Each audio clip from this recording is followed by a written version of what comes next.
So, as you could tell, I just got through running across the cornfields with my dogs to come over here on a Saturday and say hi to everybody. So I'll get better at this. We'll get higher quality in the editing room because I do all my own production too. Anyway, again, love you guys. Go say hi to somebody. Just wave at somebody. Start there. Just wave at some people. Younger people, older people. I did that backwards, didn't I? Younger people, older people. Just go out and say hi. Let's start. There was a hashtag that Barbie wants to get started. I'll have to look that up. I'll have to look through some of the old films. We need to be pulling together and discussing these items, and not be afraid to have a dinner. What do they call it? Table dinner, or around the dinner table. Politics is a device to keep this country moving forward. I know that all the people in the middle class want this country to keep moving forward. I also know that the politicians we have currently in place on both sides of the aisle, some way more than others, but we have a situation now where the politicians don't want us to necessarily move forward. They want, in our education and our information to be lower and lower so that they can control more. They have very perfect lives, really. And these are the things we don't understand. You know, we need to really be able to have the courage and have the patience to be looking at our politicians more directly, with more information. As I've said before, we have a utopia coming, and if we don't have control over our politicians, as that utopia comes, then we won't have that utopia. We will be moved into whatever needs that the country has, without the rewards. This middle class of America has been stronger and done more than my own. I know I'm biased, but than any other. As a matter of fact, all the middle classes, around the world, is what the economy is built on, and we have no say at how that money is spent. Hey everybody, how you doing? Sorry, it was just our guest Simon, who you all know pretty well, was just texting me something, and I was reading it. I'm going to do something before I start the opening monologue this morning, and the reason I want to do this, and what initiated Simon's text there, was this, and what the only reason I want to show this to you. Today is my first ever. I'm a published author, so to speak, now, a columnist for the Mangum Star. Been excited about this for a little while. It's been in the works quite a bit, for a bit, I should say. And so now, as of today, first day, today is December 5th, I have my first weekly column. And again, it's because we run, some of these programs, like with L-EAF Lab and in cooperation with Regeneration School Project, Voices at the Table.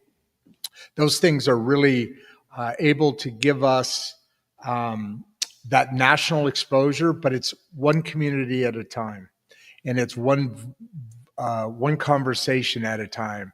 So when we always talk about from the inside out, this column is from the inside out, from inside small town, rural America, small county. This is a county newspaper. It's the oldest newspaper in Western Oklahoma, one of the oldest in the country, period, from the early 1800s.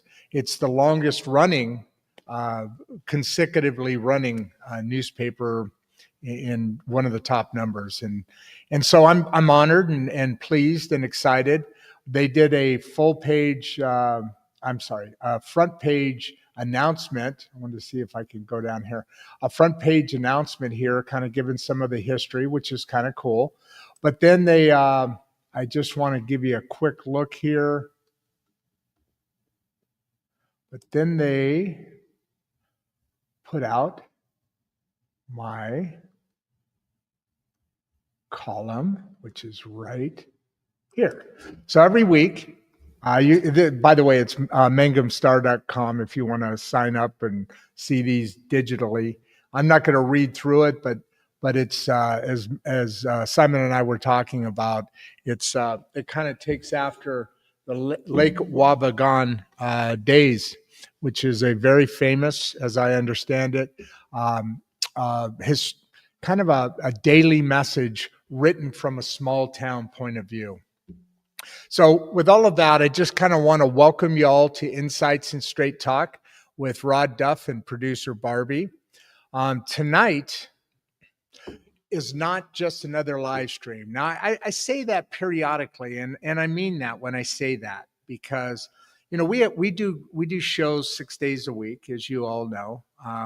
Yesterday's show was 2 hours and 45 minutes. We had 678 people on, I think, at the peak, and it was kind of settled in right around 670 for 2 hours and 45 minutes. It was a very, very exciting show. We've done a lot this week, a lot of which I'll get into with you in a minute. But this is a national call. This episode represents a national call to rebuild how America raises, educates, and supports its youth and families. We bring together two movements that were always meant to converge. Simon Holzapfel's L-EAF Lab and the Regeneration School Project, taking shape right here in Southwest Oklahoma. I'm very, very excited about this. Every conversation this week has revealed the same truth. Families are overwhelmed. Teens are carrying burdens that they never were designed to carry. Schools are stretched thin. Communities are struggling at the foundation. And the old systems simply, they're just not enough. Simon Holzapfel is a national leader in Agile learning, school transformation, and evidence-based educational design. He is a former award-winning head of school, an NCAA coach, an author, a strategist, and a co-founder of the now famous L-EAF Lab organization, where students learn real-world thinking, emotional health, agency, and critical problem solving. His work transforms schools, boards, governance, culture, and academic performance. And what he builds aligns directly with the Regeneration School Project. The Regeneration School Project grew from our Voices at the Table work, the one with that we do with Emma Lynn. It focuses on teen mental health, family healing, literacy, life preparation, counselor guided support, and local partnerships. This is a very exciting program and one that Simon's been very instrumental with me in bringing along. One of our models transforms how kids learn. The other transforms the environment kids return home to. Together, they form a complete system families have been missing. And this week showed exactly why these two models must come together now. On Monday, Rocky Haig exposed leadership failures from local councils to Washington, local government to Washington, and revealed how politics, healthcare, AI, and culture collide in ways that leave families unprotected and teens unprepared. On Tuesday, Matthew Meredith explained how one lawsuit, one signature, one tax strategy, or one missing plan could collapse a family's financial future. His message was simple. Families are vulnerable and they need education and guidance long before crisis hits. On Wednesday, Wesley Farnsworth reminded us how so many teens and adults are emotionally exhausted. spiritually disoriented, and suffering silently, and need a place to process fear, faith, doubt, identity, and of course, hope. On Thursday, yesterday, Leanna de Bellevue showed us how even successful adults operate with blind spots in business, leadership, relationships, and personal development. Her work made it clear people thrive when they are coached, mentored, supported, and guided towards clarity. Every conversation this week pointed to the same conclusion. We can't fix America's middle class unless we rebuild the systems that shape children and support families.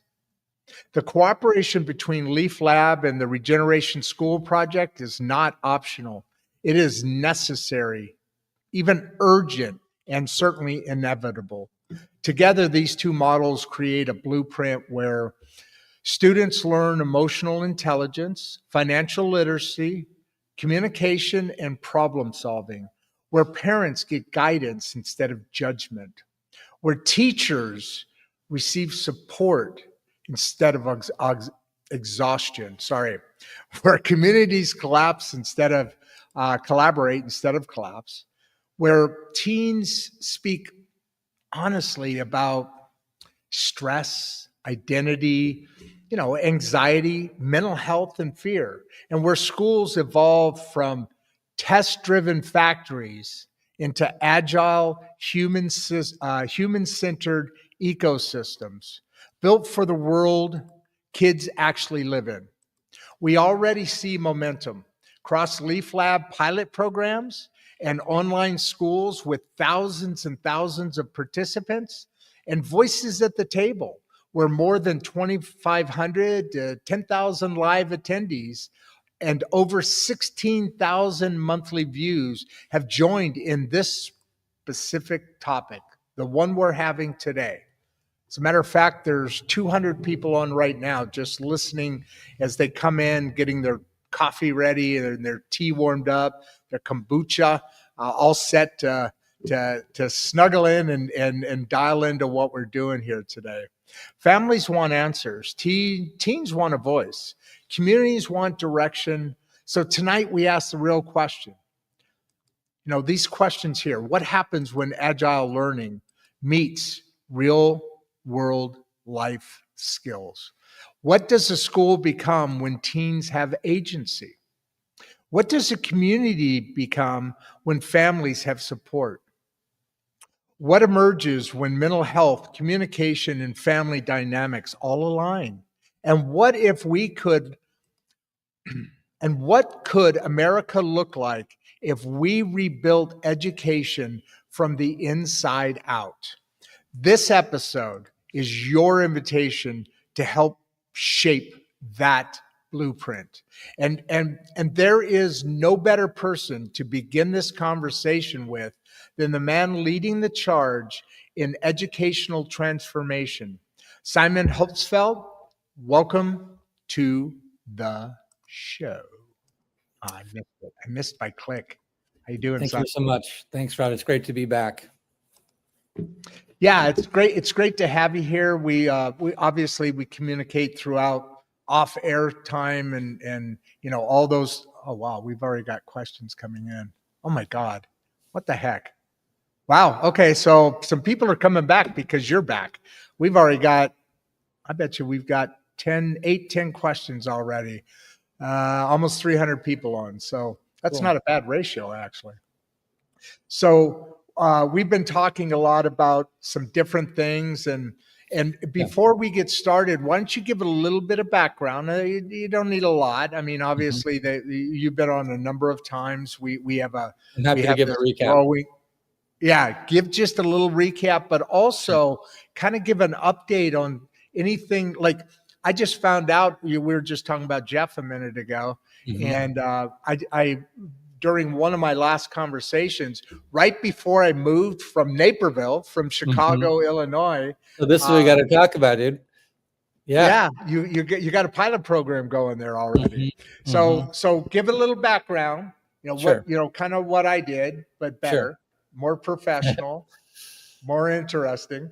And then give us some update, and then let's go into some of these questions and let's get it rocked off here, buddy. Sure. Okay. Hey, are you okay on time? Are you okay on time, by the way? Yeah, I'm good till the top of the hour, I believe. Let me double check. So that gives us 35 minutes. Yeah, something like that. All right. Fair enough. Yes, 35 minutes. All right. So you're basically going to be with us for an hour. So we've been going almost, Cool. My God, time flies. It's already 16 minutes we've been going here, dude. Yeah. So jump in, Simon, please. Yeah. So for audience members who are new or not familiar, my name is Simon Holzapfel. I live in a rural town. I grew up in a rural town. There's snow on the ground. It's a time of thanks. It's a time of reflection. So Rodd, it's great to be back on the show to talk about these regenerative things that we do. When we were chatting in the green room before, I was talking about, as a kid, what were voices of hope? And my parents' particular choice of radio included this guy from Minnesota. And this guy from Minnesota was named Garrison Keillor. And he basically told these stories about his hometown. And they were, as a kid, 10-year-old, 12-year-old. Simon, can we come back? Something in you're skipping every third word. Got it. Or two out of every three words. So my internet has been stinky all day. Okay. Right now it's going pretty good. Can you just kind of step back a second and pull up some of that you were just saying?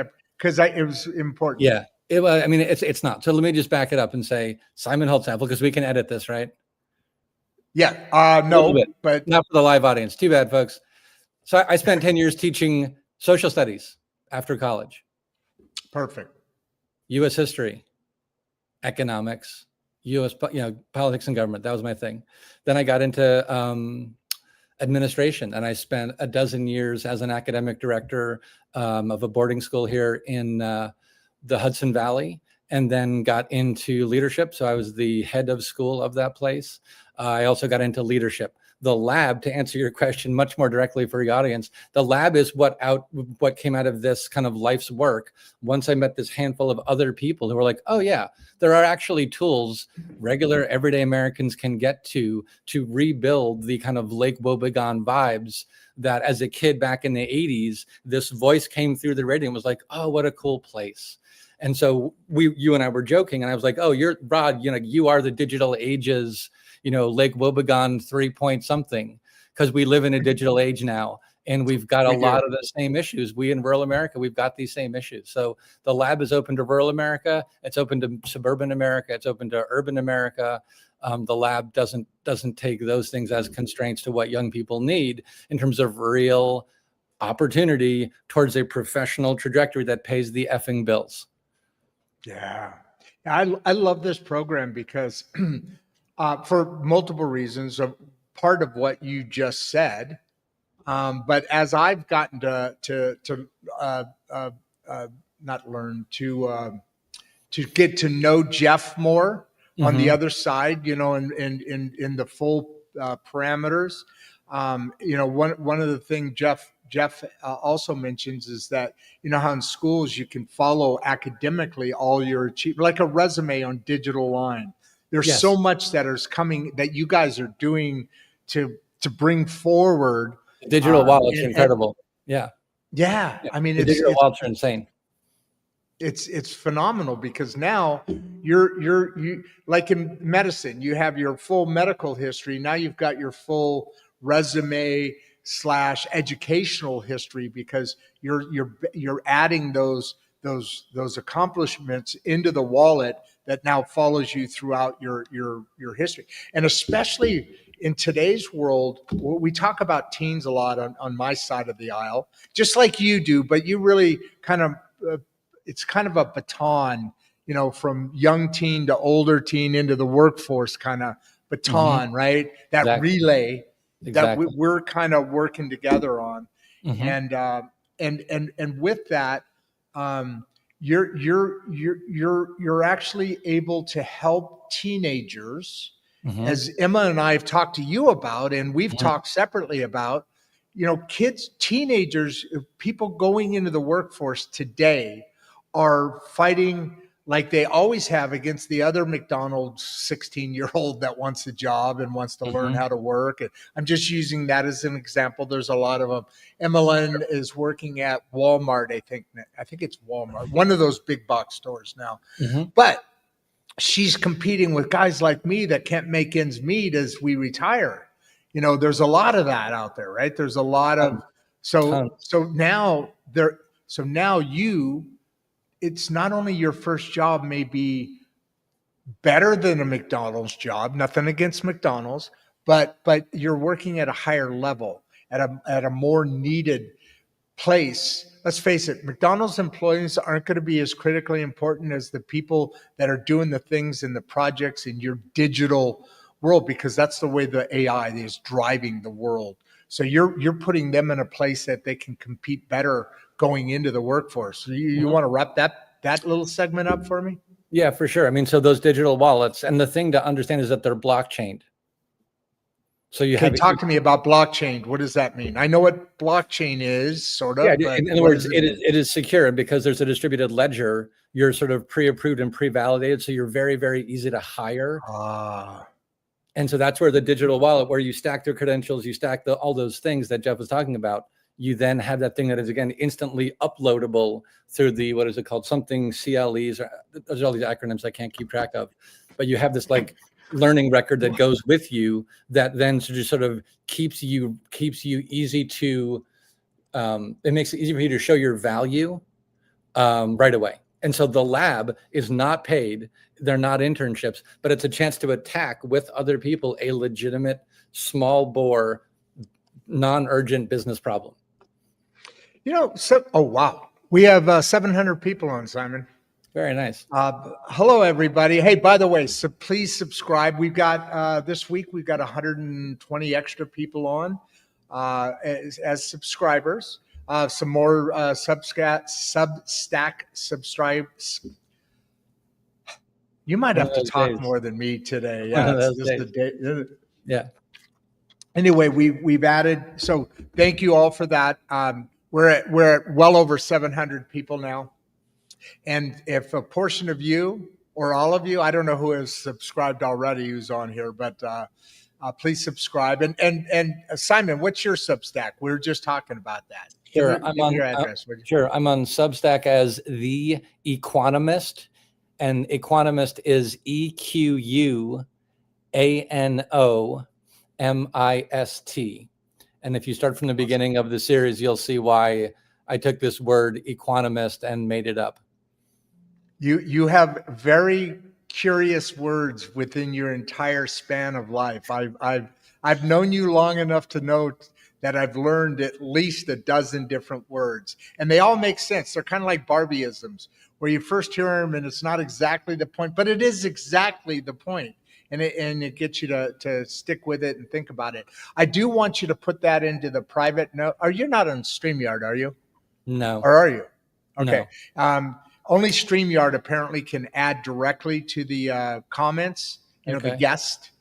But if you put, you know how it is. If you put all your whatever contact information you want. So I just there's thing number 1, email. Yeah, gotcha. Thing number 2, Substack. And while you're doing that, I'm going to read Bob's comment here. Okay. Loving this live show. Great energy already. Or tonight. Yeah, okay, it's afternoon. Thank you, Bob. I appreciate that. You got them both on there? Yeah, and then I have an X handle, but I can't remember what it is. I can go look at it. Okay, look at it. I'm not going to put them up yet till towards the end of the show because I want people to have your easier access and not looking for them. By the way, everybody, we are now currently streaming to Facebook, to LinkedIn, to YouTube, to X, and to Instagram. And so please support all those. I mean, because as we sit here with 826 people on, we may break 1,000 here today, Simon. See, yeah. That would be one of the in the top 10s. That's a good one. And guys, we're at almost 500 shows now, 460 shows in the last year. I've done more. It almost seems like I'm doing more than one a day. It feels like sometimes, but yeah. So this is kind of a lazy show, isn't it? I'm just kind of chit chatting, and it's like So we're you just asked talking.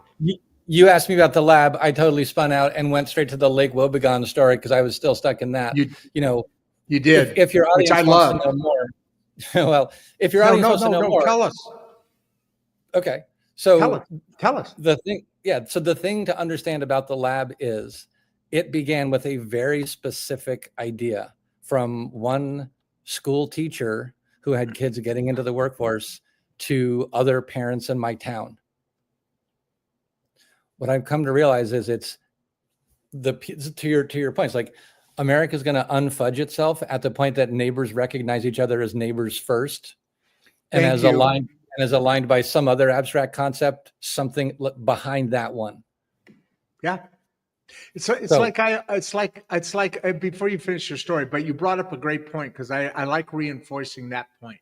So you live in a neighborhood of some sort. I know you've got property, so your neighborhood's a little more spread out. it is spread But let's say right down the neighborhood, right? My neighbor, my neighbor, my neighbor, my neighbor, my neighbor, Sure. my neighbor, my neighbor, my neighbor, my neighbor, that kind of thing. Mm-hmm. I don't care if you're whatever your melatonin is, whether you're black, brown, Tall, whether you're short, tall, short, narrow, wide, redhead, all good. all those things. 2 legs, Different no legs, whatever. religions.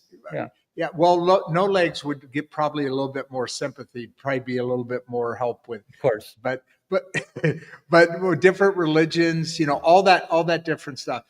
The problem that we have today is our governments, all of them, are succeeding in keeping us in boxes. They divide us with men versus women, color, and religion and this and that.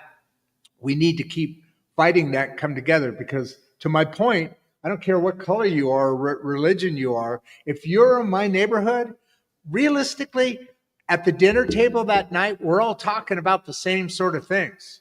Sure. We all have the same issues. The things we talked about. We're exhausted. We're emotionally distracted. We're are religiously distracted. There's just so much that is put upon our backs to have this kind of technology that moves it forward. So anyway, just back to that on the neighborhood. Go ahead with the Leaf Lab because it's a dynamic way that the world is going to be changing, thusly catching up with AI. And you know what else I wanted to add to this?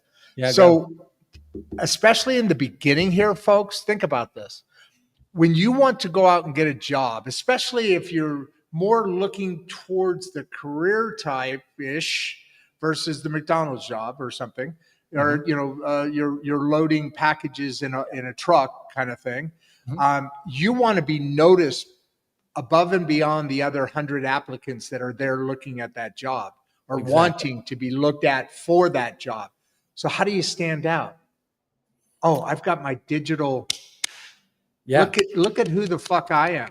Yes. Right? Digital wallet, digital portfolio. Go ahead. I have solved these problems for these companies in my time in the lab. If you have problems like these, you can see that I solved those with a team, distributed team. So what does that do? That's two things. You've got the ability to analyze and problem solving. Oh yeah, and by the way, I also know how to work with teams. That's kind of important in a company, isn't it? And proactively, being sarcastic. Well, and proactively self-organize, which again, in a command and control, like old school, Ford factory, it was command and control. This is different. Building cars bolt by bolt by bolt. That's valuable work. That's what my granddad did. I got no issue with that. It got us to where we are. So thank you for all the bolt twisters who got us here. And we're in a different world now. AI is a general purpose technology. The tsunami is coming. Heaven help us that we can get our hands out of our butts enough to start swimming and help other people build rafts and ride the thing, in the direction that it could go. Thrive, not just survive, right? Yeah. Yeah. Start to understand, what does it actually take to exist in the digital economy? You need a digital wallet. You need to show you've solved problems. You need to have worked with people who are not like you, who may not come from where you come from or have the same beliefs about who should be in a particular building.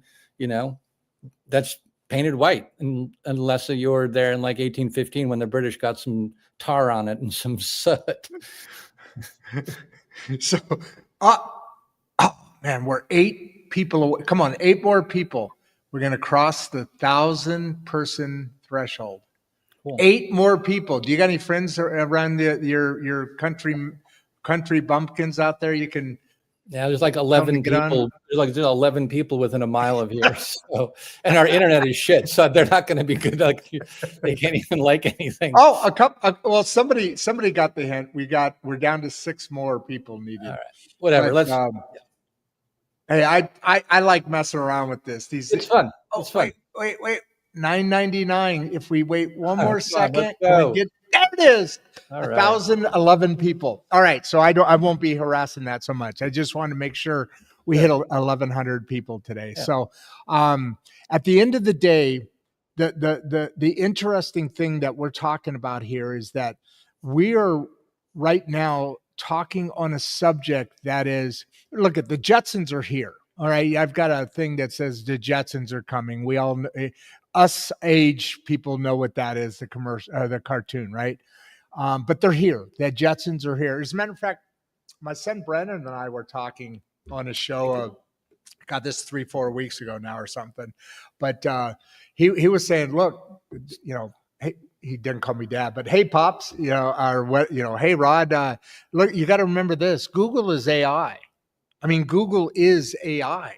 It's very early AI, but yeah. I mean, it's been around for a long time. There's many other examples of what's here, but the Jetsons are here. Go ahead. They are. And so here's how the Jetsons got built. And this relates to the first question in the queue. Antoine said, what changes do students notice first in Agile learning environments? And the answer is, in the Jetson school, the kids come to work, the rocket ship's in the middle of the room, they keep on building. The teachers saying that I totally lost you. Where are you right now? Think about it. The Jetsons, right? Yep. Your Antoine says, what changes do students notice first in Agile learning environments?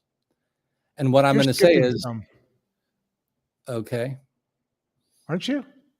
I can't tell. This is a really sloppy show. So what? Oh yeah, you're like halfway down. Okay. Sorry, I've got so many things on my mind. I'm just kind of a little scattered today. Sure. So can I just rapid fire answer some of the questions just so the audience can feel like they're getting some answers? Yeah, no. That's where we're going. Okay. Do you want to go back to Antoine here? Sure. Or do you want to go back? No, that's good. Right there. So what happens is, and so if you just go to LEAF, and I'll put this right into the chat, L-EAF.org. So for almost everyone on the call, leaf.org is where, and if you start to read the blog there, you'll get very specific answers of teachers telling stories of students getting excited about the work. So much so that the students didn't need the teacher to tell them what to do anymore. They were just going out and learning stuff. So the changes that students notice is that they're trusted to go learn things, and they're trusted that they're innately curious. That's the first thing. It's a different kind of trust to innovate. Great question. Next question. It is a great question. Let me go back a little bit. Sure. We already did this one. Sure, dude. I'm your guest. You tell me where we're going. But I wanted to go with Russ here, and okay, great. Thank you, Russ. It is a powerful and it's an important episode. But how do we get more communities involved in this movement? So we've talked about this before a little bit, but I mean, how do you? So there's already a pilot program, and that we never really got to in the opening. We kind of went off to a bit. And you're probably getting a little bit crushed on time. So you're right. We got to snap through a couple of these pretty good. But how do you recommend people get involved in? Sure. Well, there's the Regeneration School Project, but let's talk more focus right now on the LEAF. The L-EAF Lab project. How would people get involved in that? You just said, obviously, you're giving some contact information. Go on from there. Go on from there. So right there in the live chat are the two websites. leaf.org and leaflab.org, and my email. So those things are, everyone can get all of that, pardon me. So basically, if you want to get your community involved, talk to Rodd. That's thing number one. If you're talking about a place that is farther away, Rodd will let me know, or you can reach out to me on Twitter or wherever, and we'll just start talking to whoever will talk to you in your school district. So if you have one friend in the school district, that's how you get more involved. Take that one person who works in one school and be like, hey, there's this crazy effing former social studies teacher. He and his team are just like lighting it up on these places because our kids can't wait anymore to get relevant ways of learning when we know that they're out there, and we know that parents are hungry for that. Oh, sorry, that was bad timing. Next one, Paula here says, love the insight tonight. Thank you for breaking this down so clearly. Okay. Amazing work. How can parents start applying this at home? Is this going back to the same subject here? So there's the Agile Parenting Manifesto.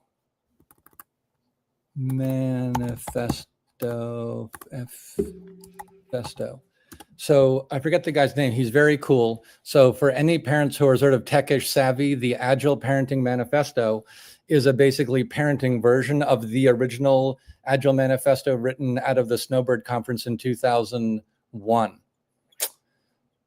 And what is that doing? So and by the way, I haven't put these in yet. I'm going to put them, folks, I'm going to put them down towards the bottom. There's about a half a dozen different contact points, depending on what we're talking about. And Simon's isolating those for us. But I want to make sure that we get to those. But let's talk about what the manifesto is. I mean, I know what a manifesto is, but how does that work? What does that look like? Sure. So the guy who wrote this was in software and tech. And for people of a certain age, you have a fair amount of grayness. We remember when you'd go to the library and the only things you touched were paper.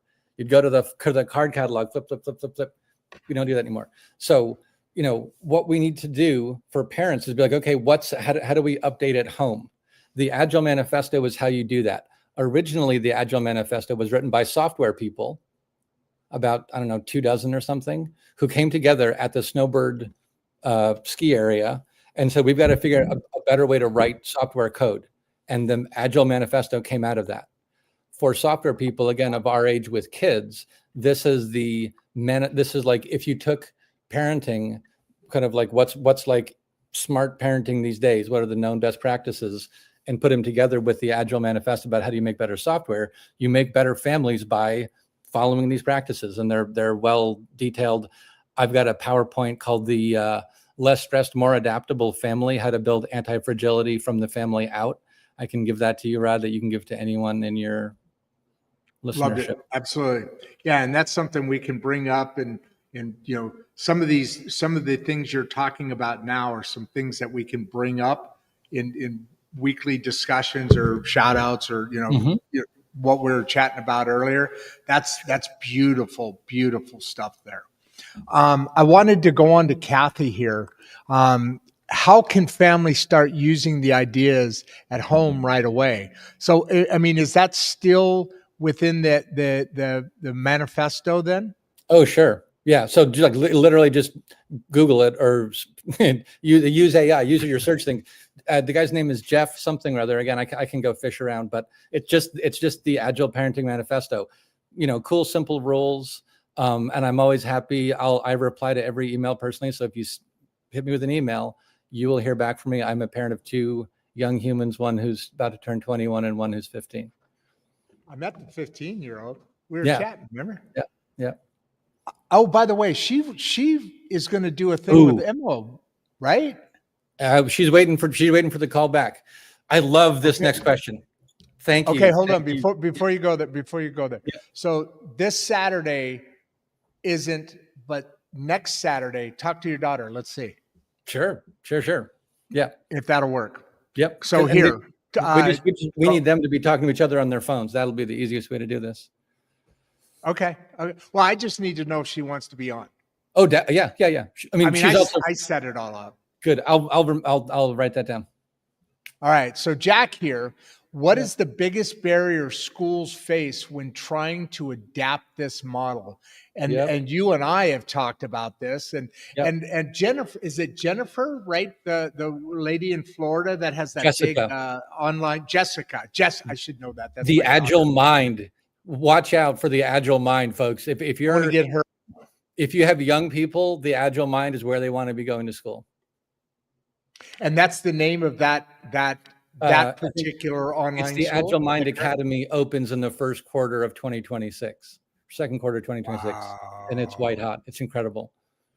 Wow. She's already got a couple thousand students, right? It's nuts. Go to that school. She's so definitely have her.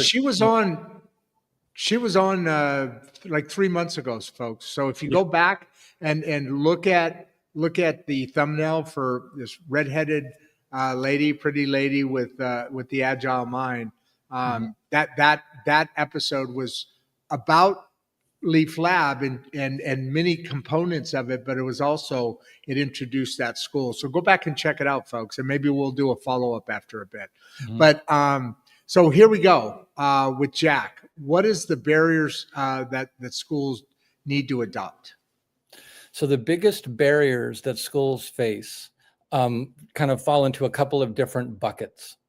As someone who was a school teacher, I hated it when administrators came and told me what to do. So I'm super aware that, any school trying to change anything can be really hard. So the biggest barrier really is people don't live in a high trust enough environment to run safe experiments. The administration is scared of the parents and the school board. The teachers are scared of the kids are scared of the teachers. It's just, fear has gotten to the middle of it. And that's the barrier. If we can't transcend those sort of fear-based responses, we're going to be toast. So the good thing about fear is, it evaporates with trust and clear communication. L-EAF and the lab give boards of directors, school boards, school administrators, the whole stack, all the way down to junior high classrooms, clear business proven methods, right? In other words, we took from industry, brought it to education. So the biggest barrier is fear and narrow minds, but I'm one of those people too. So it's a system-wide thing. It's not any one of us individual. It's just, we have to update our agreements about what sort of schools we need and what's relevant for the tax dollars to get directed at. Yeah. And that's kind of always the battle, isn't it? I mean, and what's interesting now, and what I'm interested about now, we're going to get on to another question here really, really quickly that Clive had. That's really cool. Look right below where we are now. But what's going on now? First of all, I think almost everybody in America, I can't imagine anybody who doesn't 100%, maybe not 100%, but at least partially agree with the fact that the school systems are broken. The traditional school systems by far are broken. I think it was Jessica, or maybe it was another teacher we had on more recently, but somebody was talking about, they went into a social studies class in school, and there were these piles and piles and piles of brand new books never opened. And the reason was they had bought those books, but things had changed, and so they never used them. And that's not uncommon. So It's broken, and then it's broken on top of being broken. And then you add to that, it's not in any way set up to be able to handle this new world, this AI world, where you're more dialed in and tuned into that, right? That's right. 100%. Yeah. Yeah. So Clive, how do you respond? And this is interesting. How do teens respond? I know you're going to love to answer this question, because it's exactly why the systems are in place for what he's asking you. Sorry about that. Clive says, how do teens respond when they're actually given agency to learn? How do they respond to that? They respond just like anyone in a professional workforce when they're shown trust and respect by their boss. They run with it, right? They get confidence, they get energy, they get enthusiasm, and they get more creative because now, okay, my boss is, or my teacher is saying, okay, you got agency, you got it going on, you got this, you got that. Now I don't have to worry about coming out of myself.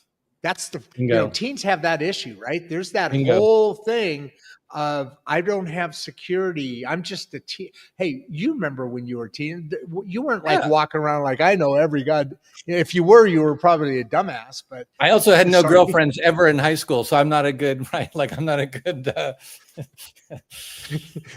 Well, believe me, I don't think there's many people, even if you had a girlfriend or two, you may be walking cocky about one thing, but when you have adults around you that are giving you where I'm going to stay with the word agency, that are giving you agency, it opens up a whole new thing for you, doesn't it? Sure does.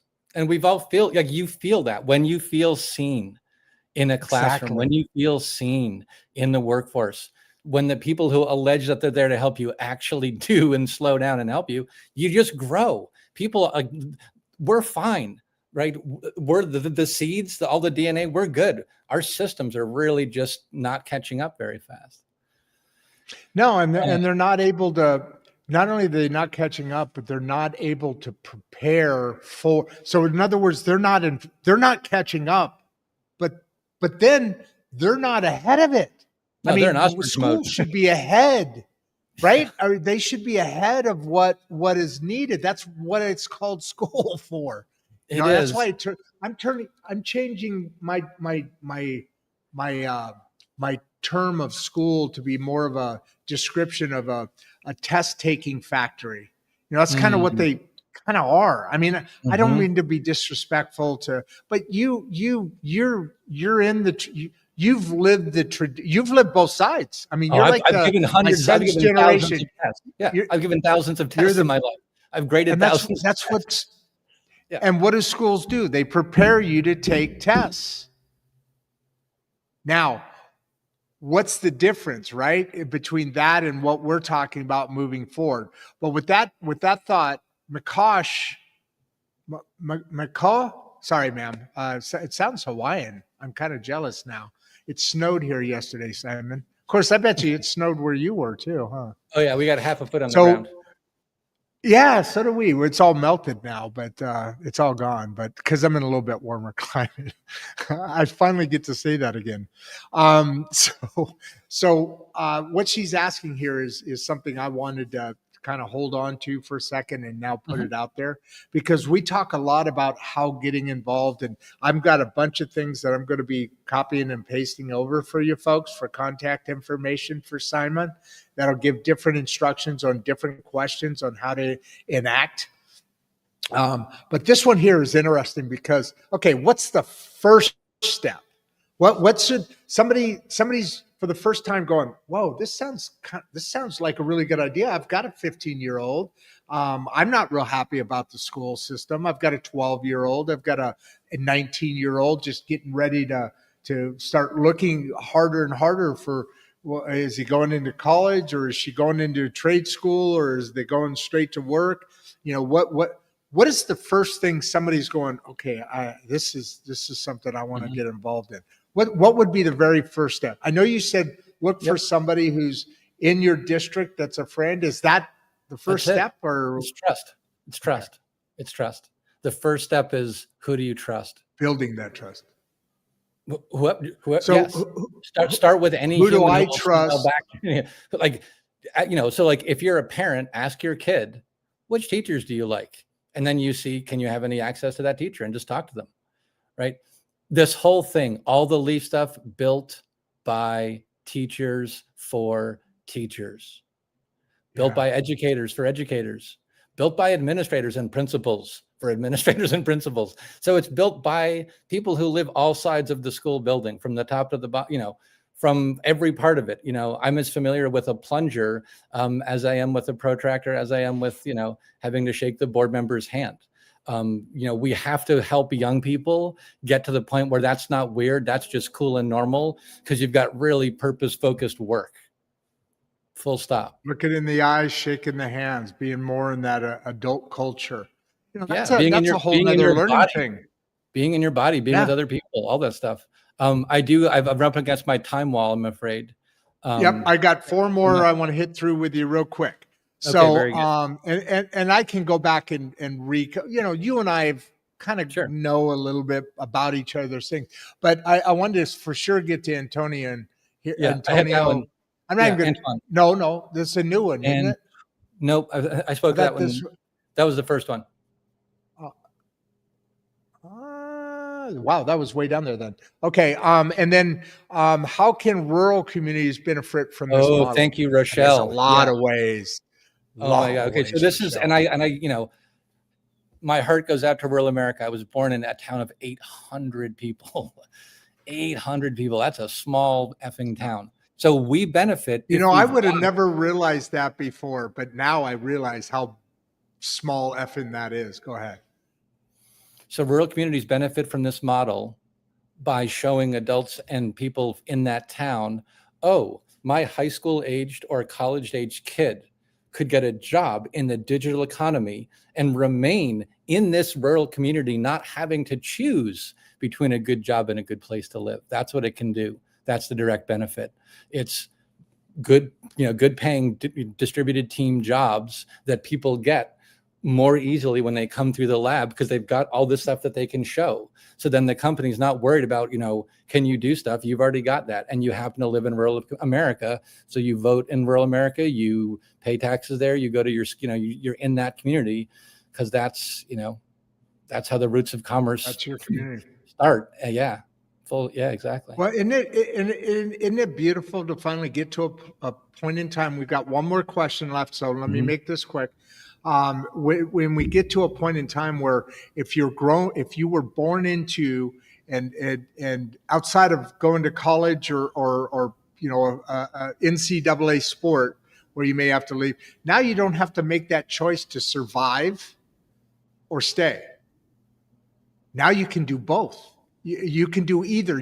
If you want to leave, you can, but you aren't leaving because there's no opportunity. Now that opportunity comes. Yeah. Yeah. You're not in the coal mining town where you have to leave when the coal seam runs out. It's not that. Yeah. It's totally different. It's that next level. So how can families get mentorship or coaching through these programs? Great question. This is the last question for you, Simon. By emailing me is the short answer. Oh, well, now I've got to catch up and do the work that I'm supposed to be doing here. You're pressing it on me. So talk a little bit so we don't have dead air for you to end your stay here. Yeah. So families can just get in touch. That's it. Get in touch. We'll send you the stuff that we have.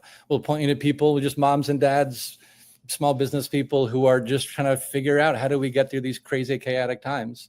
And we do it a lot by just building better teams at every level. And we do that through trust and the learning practices that the lab, helps people learn. I'm going to go back and redo this because it didn't. I did it really quick. So here is your information, but what it did is it pulled in. Yeah, it pulls in the little timestamp because I just copied it all. But what I'll do is I'll go back while I'm doing my closing here. Okay. But I'll go back and isolate each one of those and then put it in one that doesn't have all the timestamps just to make it a little easier. You'll get 2 for 1 out of that. Thank you. Why don't you? I know you're on a hard stop here at the top of the hour, and we're almost at an hour long anyway. Cool. Before I close out, why don't you go ahead and leave? Give it a couple minutes here. Not a 3-word thing. Give it a couple minutes, and what do you want to leave with? Over 1,000 people, still 1,042 people. They're just hanging right there. Sure. Why don't you? What do you want to leave them with? Yeah. Well, so what I would leave them with is kind of just the ground floor understanding that this is not a broken country. We're not broken people. As long as we can continue to just trust ourselves, use the resources around us, we will rebuild at the speed of trust. It's as simple as that. And it's really abundant in rural America. How do we know? Because we freaking live here. Because we get the snow, because we know the dude who plows the driveway, or we know the guy who grows the whatever. rural America has always been constrained, resource constrained, and the way to do it is not alone. So to your audience, I would just say, yes, I have this job. It has to involve these companies, but just as a dad, as an American, as a small business owner, we're good in proportion to our ability to continue to reach out, talk to people, question our assumptions, smile just for no good reason. Consider that you might not be perfect or right about everything. And that someone who's got a different colored tie than you might not be wrong about everything. And you can walk that middle path of, curiosity and skepticism, drive and an ability to relax. Nice. That would be it. That's beautiful. That's beautiful, man. And because you did that, I'm going to actually go and read some of the excerpts to close out the show on my column, because it speaks in that same way. Sweet. Give everybody a big wave. I'll send you on your way, and you and I'll chat later. Very good. Thanks, all folks. right, brother. Oh, sorry. Do that again. I cut you off.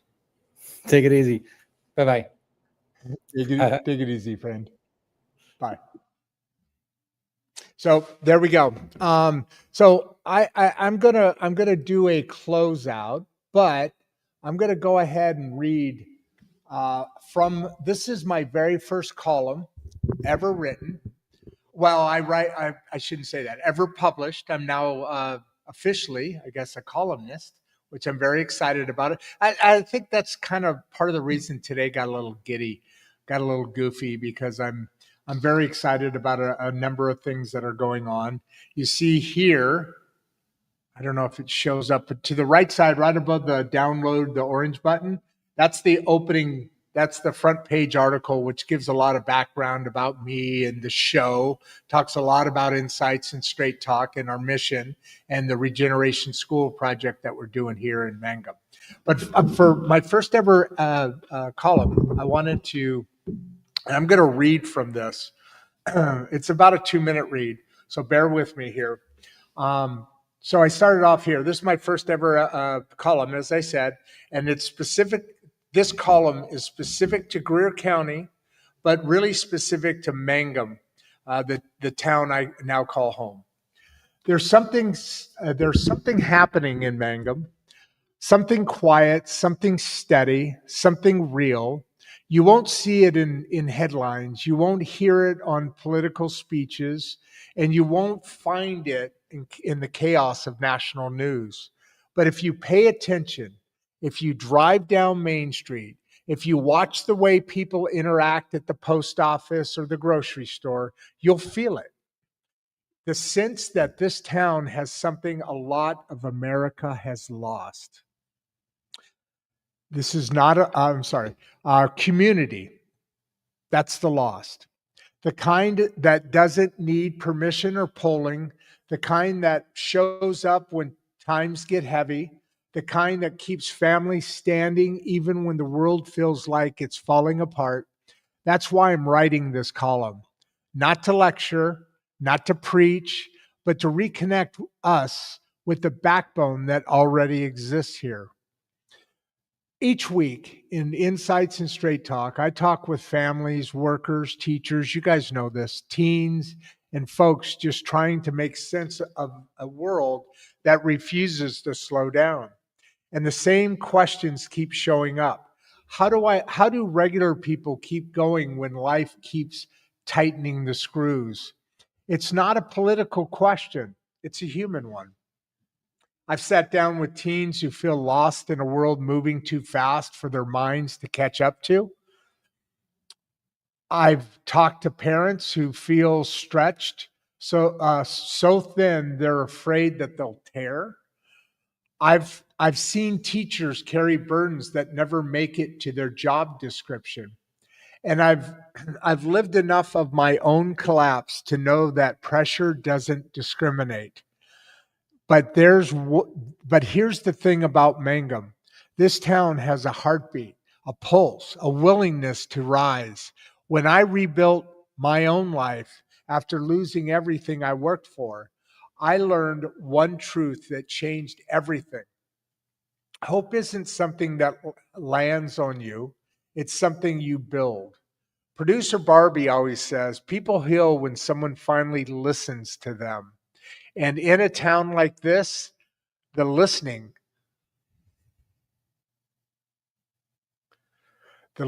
is built in. But I want to elevate it. I want this little corner of insights, that's the name of my column, to help bring back a habit our grandparents mastered. The habit of showing up for each other. So let me start by giving you something real, something you can use today. 3 pieces of solid advice for hard seasons. 1, talk to someone before pressure wins. That's important. Silence breaks more people than problems do. 2, don't confuse being tired with being weak. Most of the strongest people I know wake up exhausted, but they wake up. Stop trying to do life alone. Independence is good. Isolation is deadly. And here's the best part. Mangum is built for connection. It's built for eye contact. It's built to say hi. It's built to wave at people. It's built for community. This column isn't about politics, sides, labels, or fights. It's about people, your neighbors, your family, your story. And I'll say this bluntly, Mangum matters.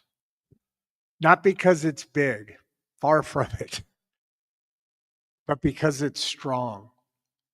If you're reading this today, I want you to remember your voice matters, your fight matters, your hope matters. And in this town, you're not carrying anything alone.